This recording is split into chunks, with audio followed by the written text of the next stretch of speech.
Channel. तो मैं आज आपको 9 जनवरी के द हिंदू में आपको क्या क्या पढ़ना है ये बताने वाली हूँ। चलिए देखते हैं हमें क्या क्या पढ़ना है।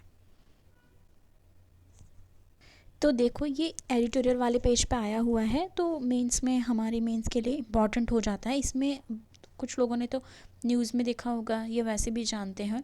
तो ये जो केस है हल्द्वानी से रिलेटेड, उसमें क्या आया है, supreme court must lay down rehabilitation norms for eviction from public spaces. इसमें है The Supreme Court timely interventions has halted the foreseeable eviction of some 50,000 people from Haldwani in Uttarakhand, where the occupants are accused of squatting on railway property for decade. तो मतलब उनको हटाने की बात की जा रही है जो ऑक्यूपाई किए हुए हैं प्रॉपर्टी। तो हमें ये सारी चीज़ें नहीं पढ़ना, हमें पढ़ना क्या है इसमें, यहाँ पे हमारा आया है, क्या आया है,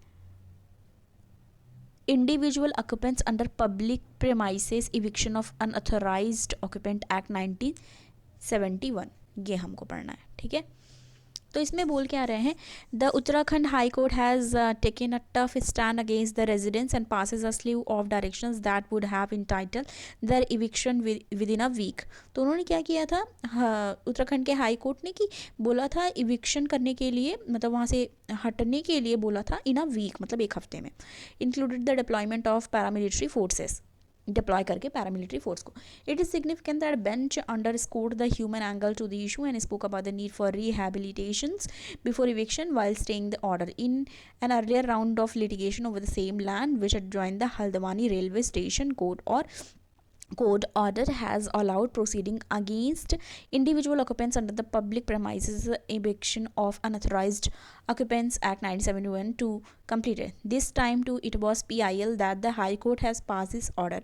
The High Court detailed judgment shows that resident claim is traceable to 1907, ठीक है, office memorandum that says that area be managed under rules pertaining the Najul land. तो ये जैसे आप जहाँ से बिलोंग करते होंगे या मोस्टली बहुत लोगों ने सुना होगा, तो बोलते हैं ना कि ये नजूल की ज़मीन है। तो नजूल का मतलब ये होता है कि उस पर जैसे एक तरीके से गवर्नमेंट का हक होता है। ठीक है, the court has rule that it was not a government order but only a communication on how to manage the land, and it does not amount to declaring it is a Najul land, that is the land that has fallen into the hand of the state by state, as one of the Najul rules is that there cannot be sale or lease.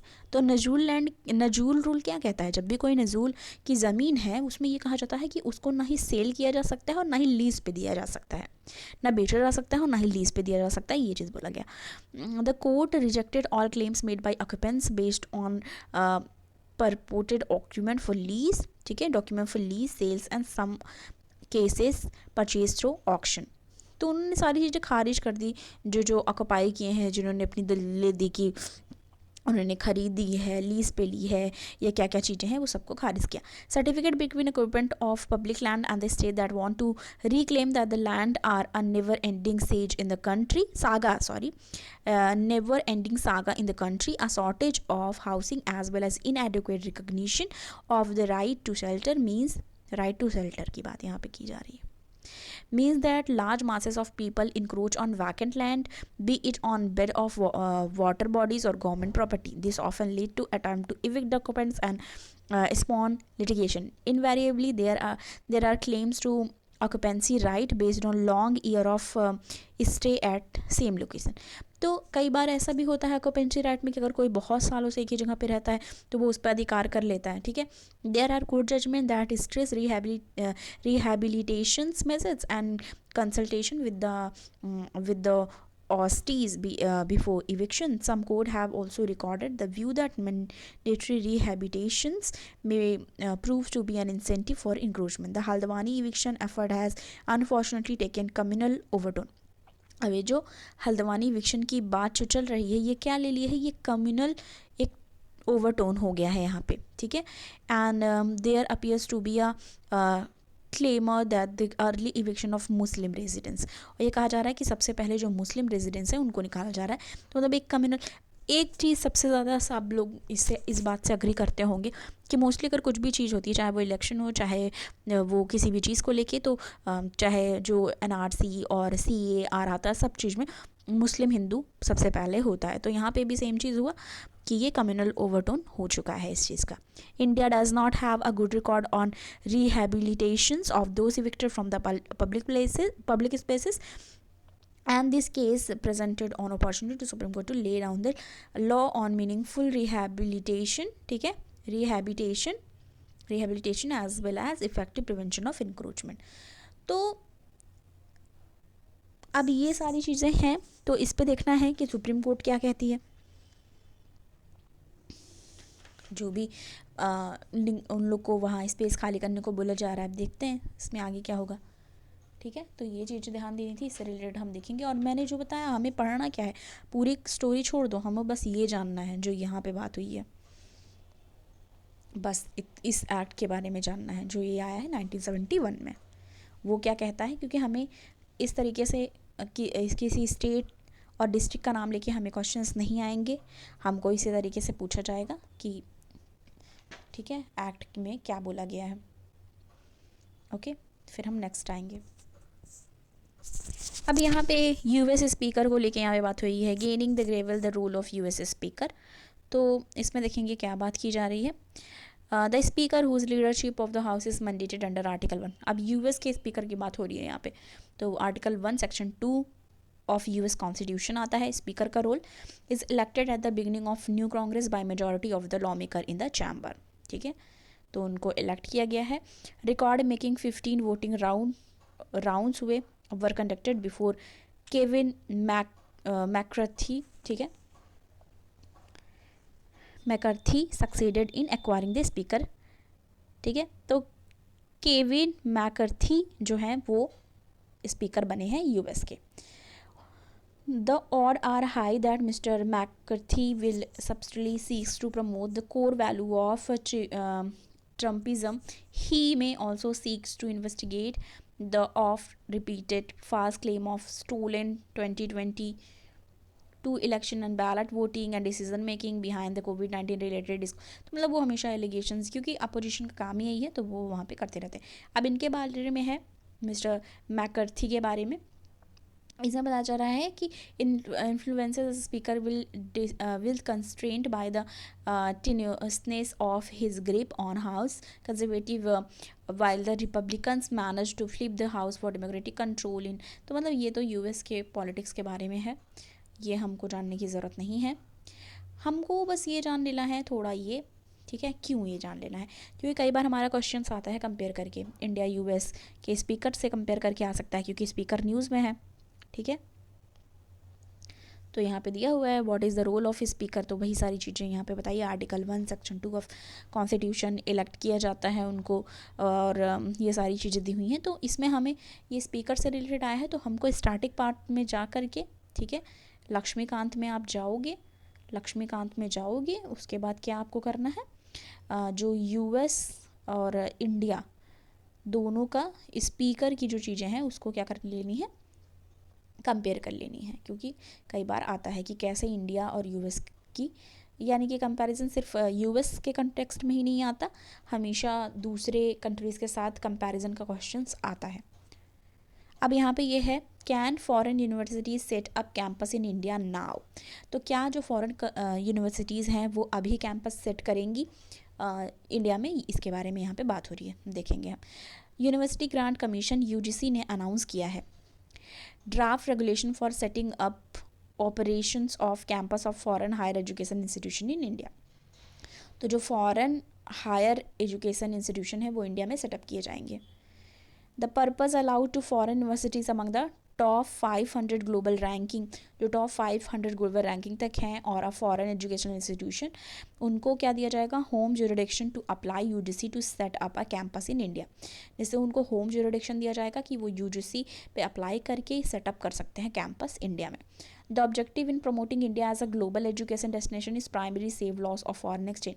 तो ये किस लिए किया जा रहा है कि India को as a global education destination जो भी, और एक चीज़ और बहुत ज़्यादा ज़रूरी है जाननी कि मोस्टली लोग फॉरेन कंट्री जाके पढ़ना चाहते हैं वहाँ की चीज़ों के लिए, तो ये इससे करके इंडिया में ही रह के वो उस जो भी यूनिवर्सिटीज़ हैं उसका कैंपस यहाँ पे होगा, तो वो वहाँ से भी पढ़ सकते हैं। अब इसके बाद एक देखो ये है the potential of generative AI creating media with simple text prompt. ठीक है, तो ये क्या पढ़ना है, एआई इनोवेशन की बात यहाँ पे की जा रही है। पहले देखेंगे क्या बात हो रही है। जनरेटिव एआई इस क्या है, जनरेटिव एआई क्या है, कटिंग एज टेक्नोलॉजी है इन एडवांसमेंट के लिए that utilize machine learning and artificial intelligence, किस चीज़ के लिए, क्रिएट करने के लिए new form of media such as text, audio, video, animation. ठीक है, with which advent of advanced machine learning capabilities like large language models, neutral translations, information understanding। तो मतलब यहाँ क्या कहा जा रहा है कि जो जनरेटिव एआई है वो कटिंग एज टेक्नोलॉजी है, ठीक है, जिसमें ऑडियो, वीडियो, एनिमेशन ये सारी चीज़ें जो होती हैं वो की जाती हैं इसमें। अब इसमें कुछ चीज़ें बताई जा रही हैं वो देखेंगे। तो यहाँ कहा जा रहा है top technology complies like Microsoft हो गया, गूगल हो गया, फेसबुक और अदर जो भी कॉमर्शियल एआई लैब रिसर्चिंग और publishing academic paper two accelerate this AI innovation. तो वो लोग इस एआई इनोवेशन जो आर्टिफिशियल इंटेलिजेंस इनोवेशन है उसका यूज़ करते हैं।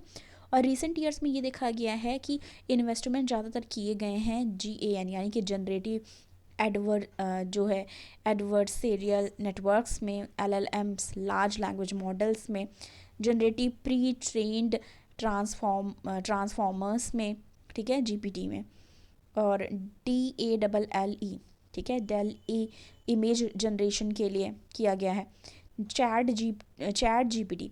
अब देखो ये एक थोड़ा सा जानो चैट GPT क्या होता है। ये जो चैट GPT है वो ब्लॉग जो होती है वो क्रिएट कर सकता है, कंप्यूटर कोडिंग कर सकता है, marketing copies and even generate result of the search queries. तो मतलब इतनी सारी चीज़ें ये कर सकता है। तो इस चीज़ के मिस यूजेस भी हैं। अब देखो सारी चीज़ें अगर कंप्यूटर बेस्ड ही हो जाएंगी तो लोग अपना दिमाग ही चलाना बहुत ज़्यादा कम कर देंगे। एक तो वो बात हुई। For example the prompt what is generative AI in chat GPT one tool generate the following text. तो ये सब बता रहा है कि क्या क्या टेक्स्ट जनरेट वो कर सकते हैं, ठीक है। अब यहाँ पे क्या है, ये सारी चीज़ें हैं, तो इसके हमको ये भी देखने हैं कि प्रोज कॉन्स ये सारी क्या चीज़ें हैं, ठीक है। कंसर्न क्या है ये देखना है, concern around AI use.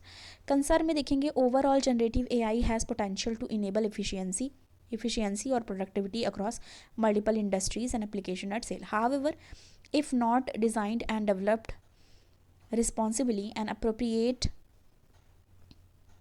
safeguard, generative AI can create harm।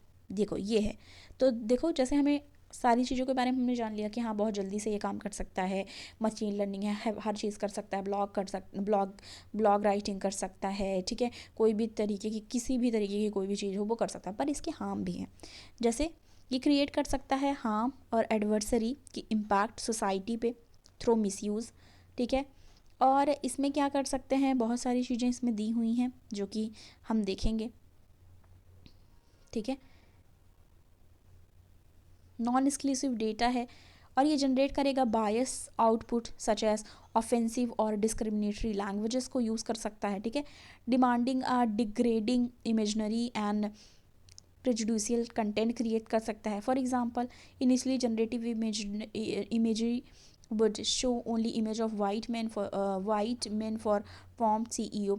तो मतलब बिग टेक जो हैं, जो बिग टेक कंपनीज़ हैं, हैव करेक्टिव एक्शंस, मतलब उनको करेक्टिव एक्शंस लेने की भी ज़रूरत है कि जैसे वो इस तरीके के इश्यूज़ को होने से रोकें, करेक्ट। तो ये सारी चीज़ें यहाँ पे हैं जो कि ध्यान देने की ज़रूरत है। और आपको पता है डीप फेक एक आया था ना, डीप फेक जैसी चीज़ें भी इसके द्वारा बहुत ज़्यादा देखने को मिल सकती हैं, करेक्ट। तो ये सारी चीज़ें भी हैं जो ध्यान में देके चलने की ज़रूरत है।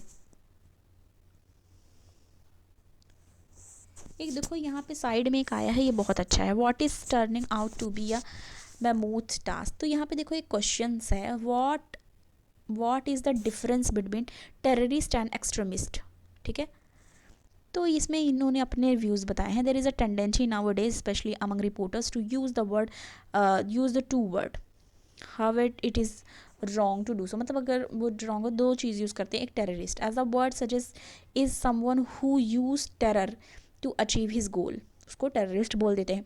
ही not only talks the talk but also walk the walk. He is someone who will not hesitate to use violence. बोल रहे हैं वो पर्सन जो हेजिटेट नहीं होता वायलेंस करने से पहले to get that he want. Individual can labeled terrorist and so can organization. तो उसको क्या बोल देते हैं, टेररिस्ट बोल देते हैं। The lone terrorist was shot dead by police as he tried to detonate the bomb.